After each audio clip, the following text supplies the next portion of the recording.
Hello and welcome back to the channel. Today just doing you a quick little video to run you through the army which I'm going to be taking to the South Shields Slaughter event that's running this weekend. By the time this video drops, the event will be underway, but want to give you guys a view of what I was taking and why. We'll hopefully do another sort of roundup video after the event with how it all went.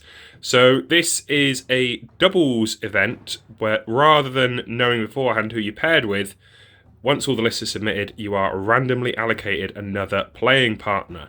So no idea which other army you're going to be teamed up with. Obviously, can't have any involvement in their list building, and it's going to be a bit of a surprise on the day. There's a few restrictions and variations with the tournament, so the normal rules for allies don't apply. So people like the Dark Elves and the Skaven, you're not going to be hampered too much by taking those and then paired up with somebody else. And there's also a few comp restrictions when building your army too. So before I do the reveal for what I'm taking, I'll just run you through those. So for this tournament, lists are 1,500 points, which means that when you paired it with somebody else, you end up with a 3,000 point army between you. Usual restrictions for building your army apply. However, this event is using a maximum allowance of 25% for lords and for heroes. Another restriction is that no single unit is allowed to be more than 350 points. Characters, monsters can be, but units themselves have to be 350 points or less. Means that to hit that 25% core allowance, you're going to have to take a minimum of 2 units. And it also, and importantly, means that there's less likely to be big, unkillable, horrible Death Star units of X hundred points, because that 350 point limit really helps bring it down. And finally, once the pairings are decided, one of the two armies will be randomly allocated as the general and the other takes the BSB. This applies even if you don't have a BSB in your army. So if we've got two armies, one of which has a BSB and the other doesn't, the one with the BSB ends up being the general. Their BSB has no impact. He doesn't give out any of the reroll abilities for the leadership tests. All he does is count as 1 extra point of combat res, and that's all. And the army that doesn't have a BSB, well, unfortunately, that means that neither army are going to benefit from any BSB rerolls.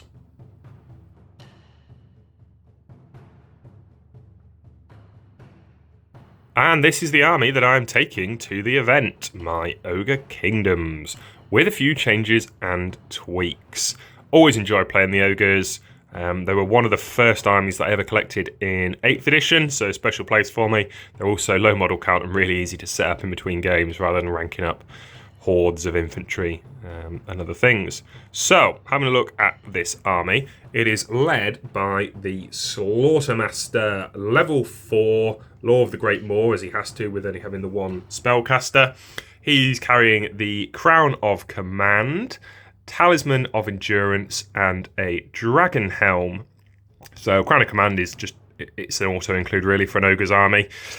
Other items, he's quite survivable. He's toughness 5, he's got 5 wounds. He can heal wounds back on himself with the Law attribute for the Great Maw. But in the practice games I've had, one of them was against Chaos Dwarves, who are pretty much designed to annihilate ogres with their flame cannons, flaming multiple wound spells, everything else. It's horrendous. So Dragon Helm for 10 points to give him that 2-up ward save. I had to take it, really. Couldn't take the Dragonbane gem because I'm giving him a ward save with the talisman anyway. So that's the rationale for going through with him. He is going to be sitting in this unit of 9 ogres. They are with full command and Iron Fists. Also got a Lookout Noblar on the Standard Bearer. Due to the 350 point limit on units, this is pretty much as big as I could get it. I think I could have possibly squeezed in a 10-man squad without some of the upgrades, command, etc. But I need the full command in there so that he can hide in the second rank. And the bonus of a Lookout Noblar, obviously it means that we can take some Lookout Sirs to try and keep him alive as well. Went for normal balls rather than Iron Guts for that horde due to that 350 point limit. Just can't get a big enough unit of Iron Guts in to offer enough protection and bodies to help keep the Slaughtermaster alive. Do still have a unit of Iron Guts though, only a squad of 3. No other upgrades on them, no command group in there. I've never run units of 3 before, but I had to have something else to fill out the core allowance, and rather than trying to invest a load more points in another big unit of Iron Guts, decided to try out these ones.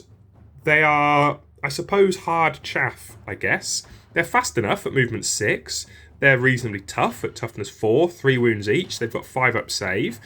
Leadership 8, so they're not likely to be easily spooked and panicked just by some shooting or spells. And if they get into combat, they are strength 6. There's 9 attacks coming out there, plus impact hits, plus the stomps. There's enough there that they can't just be ignored. Somebody's going to have to do something to deal with them, and if they're dealing with them, they're not dealing with the rest of the army.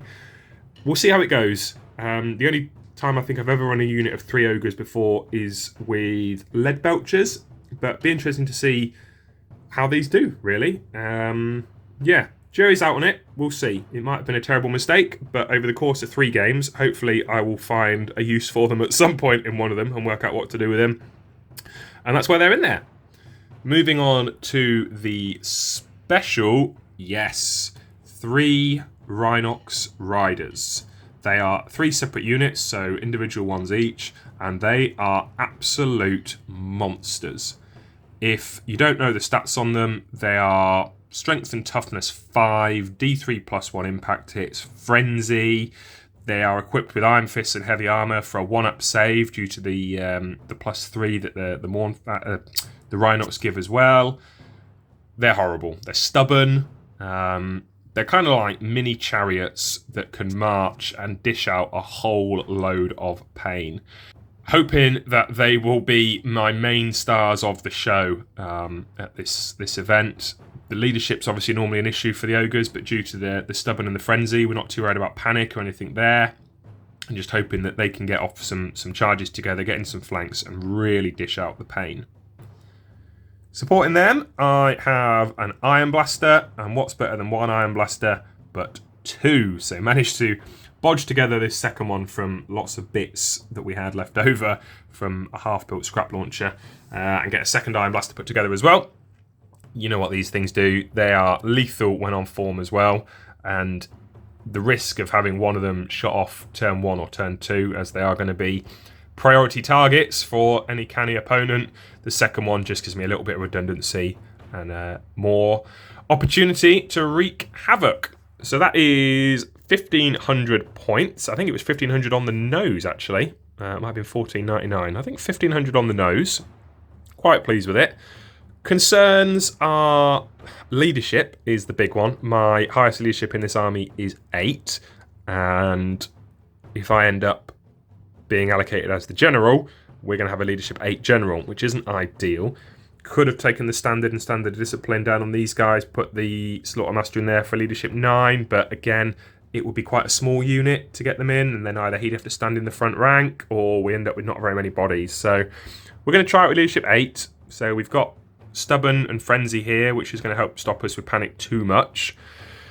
We'll see. We'll see. Hopefully my partner with a leadership 10 general will become the general, and we can use his leadership instead. Other issue is the very obvious lack of a BSB, pretty much an auto-include for any army, but especially ogres due to that lower leadership. The problem is that at 1,500 points, I just couldn't really squeeze him in. I'd be compromising on so much to get him in as well. This guy would have to be a level 2. Tweaking some other bits just to fit in a BSB. And because of how this tournament works with randomly allocating who actually has the BSB, there's a 50% chance that he wouldn't be any use to me anyway. If my partner ends up being the BSB and I end up being the general, me having a BSB, all it's worth is 1 extra point of combat res. With this army, to be honest, I'm hoping to be smashing through the combats when I get there anyway. I don't want some long, drawn-out, protracted thing. So we're going to try it without. We've got the Crown of Command for stubborn. We'll see. We'll see. Could be a bit of a gamble on that one, and I might regret that decision post-tournament. We'll see. We'll let you know how it goes. That's the army. We'll do your roundup after the event. Try and get some pictures for you. Get those posted up too. Let us know what you think. Is this what you would have taken? What would you change about this one if you were going? We'll come back for an update after.